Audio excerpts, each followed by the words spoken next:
Dans cette vidéo, nous allons travailler sur le principe de démonstration en mathématiques à partir d'un exemple sur les nombres entiers.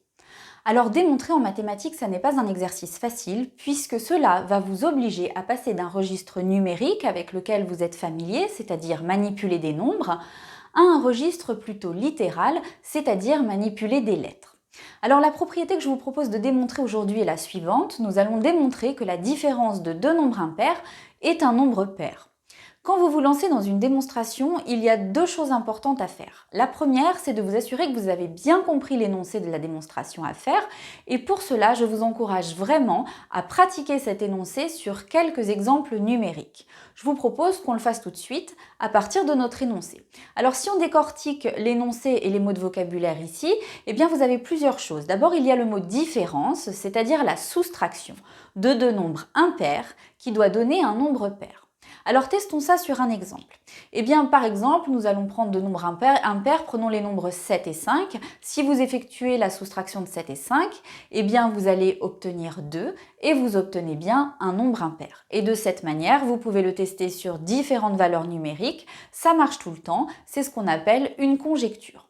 Alors on observe que sur des exemples, notre propriété semble vraie, mais on ne s'arrête pas là, il va falloir la démontrer. Et puisqu'on ne peut pas tester tous les exemples qui existent, puisqu'on devrait à ce moment-là tester une infinité de nombres entiers, eh bien à partir de là, nous allons devoir travailler avec des lettres et rendre un peu plus abstrait nos procédés de calcul. Alors la deuxième étape importante pour une démonstration, c'est d'arriver à traduire mathématiquement toutes les données de l'énoncé.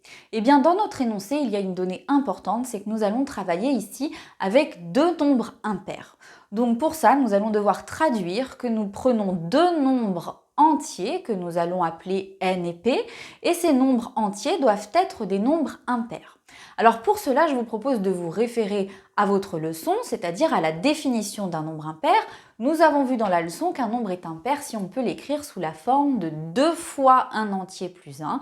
Eh bien, nous allons d'abord donc commencer par écrire le nombre n sous la forme 2k plus 1 avec k entier.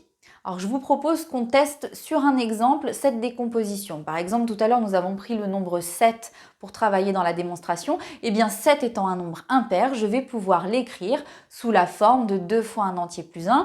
Eh bien, 7, vous pouvez l'écrire 2 fois 3 plus 1. Le nombre k qui est donc écrit ici dans l'écriture de n va correspondre dans mon exemple au nombre 3. Et puis nous allons de la même manière devoir faire la décomposition du nombre p en nombre impair. Eh bien nous allons écrire également que p se met sous la forme de k plus 1 puisque c'est un nombre impair. Mais attention, nous n'allons pas pouvoir ici utiliser pour p la même lettre k que nous l'avons fait pour n, puisque n et p sont des nombres qui sont distincts et donc il va falloir ici les différencier. Alors pour ça, au lieu d'utiliser la lettre k dans la décomposition de p, eh bien on va utiliser une autre lettre. Je vous propose par exemple d'utiliser la lettre k' pour distinguer n de p. Et nous allons également le tester sur la décomposition de notre exemple de tout à l'heure. Eh bien si nous prenons par exemple pour le nombre p le nombre 5, eh bien 5, vous allez pouvoir l'écrire 2 fois 2 plus 1. Et là, vous voyez qu'on peut décomposer 5 sous la forme d'un nombre pair. Et surtout que dans la décomposition de 5, vous avez le nombre k' qui correspond à la valeur 2 et qui est différente de la décomposition du 7 qui faisait lui intervenir 2 fois 3 plus 1. Donc à partir de là, nous avons nos deux décompositions en nombre impair. Nous voyons ici sur des exemples. Nous allons repartir de la décomposition des lettres n et p et nous allons pouvoir maintenant poursuivre notre démonstration et effectuer la différence, c'est-à-dire la soustraction de ces deux nombres n et p. Et bien pour cela, je vais remplacer n et p par leur écriture littérale, c'est-à-dire sous la forme de deux nombres impairs, la forme n égale 2k plus 1 et p égale 2k' plus 1. Alors, je fais ma différence, donc ma soustraction, et puis je mets bien des parenthèses pour distinguer ici n et p. Évidemment, ces parenthèses, on peut les enlever. On fait bien attention à la soustraction et au signe moins qui va venir se distribuer sur tous les termes de la deuxième parenthèse. Et on obtient donc la forme suivante qui est ici à l'écran. Et on va tout de suite essayer de simplifier cette forme-là. Donc, on peut déjà, vous voyez, simplifier les deux 1 ensemble. Et il nous reste donc 2k moins 2k'. Donc on obtient au final cette soustraction-là. Alors la question dans une démonstration, c'est de savoir toujours à quel moment on va pouvoir s'arrêter et qu'on aura démontré ce qu'on cherche. Eh bien, qu'est-ce qu'on cherche ici? On cherche à démontrer que cette différence entre n et p nous donne un nombre pair. Alors écrit sous la forme qu'on vient d'obtenir, 2k moins 2k', ce n'est pas encore évident. Et encore une fois, je vous renvoie à votre leçon pour savoir qu'est-ce qu'un nombre pair. Dans la même idée que ce que nous avons fait tout à l'heure pour les nombres impairs, eh bien nous avons vu dans la leçon qu'un nombre pair est un nombre qui peut s'écrire sous la forme de 2 fois un nombre entier. Eh bien, si vous arrivez à écrire la soustraction que vous avez calculée sous la forme de 2 fois un nombre entier, alors vous aurez démontré la propriété.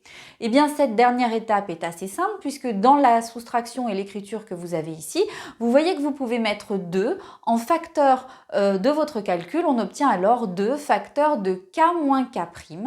Et on voit apparaître ainsi que le nombre n-p peut s'écrire sous la forme de 2 fois quelque chose. Ce quelque chose est ici représenté par k moins k' et représente un nombre entier. Cette écriture-là traduit donc bien le fait que le nombre n-p est un nombre pair. Alors voilà pour cette démonstration. Donc si nous reprenons un petit peu le fil des étapes pour résumer ici, eh bien première étape très importante dans une démonstration, je vais traduire ma propriété sur des exemples pour être sûr que j'ai bien compris ce qu'on me demande. Et deuxième étape, je vais traduire chaque mot de vocabulaire de la propriété écrite en français sous forme d'un énoncé mathématique en traduisant donc chaque donnée ou chaque mot que je peux traduire dans un registre mathématique, c'est-à-dire ici une écriture avec des lettres et puis enchaîner les calculs jusqu'à prouver le résultat qui est souhaité par cette propriété. Alors, je vous encourage vraiment à pratiquer ce genre de démonstration. Vous avez plusieurs exemples dans votre cours pour vous aider, différentes propriétés sur la parité des nombres. Et plus vous pratiquerez ici, plus vous comprendrez le principe de démonstration. N'oubliez pas de toujours tester des conjectures en premier abord pour être sûr que vous avez bien compris le procédé.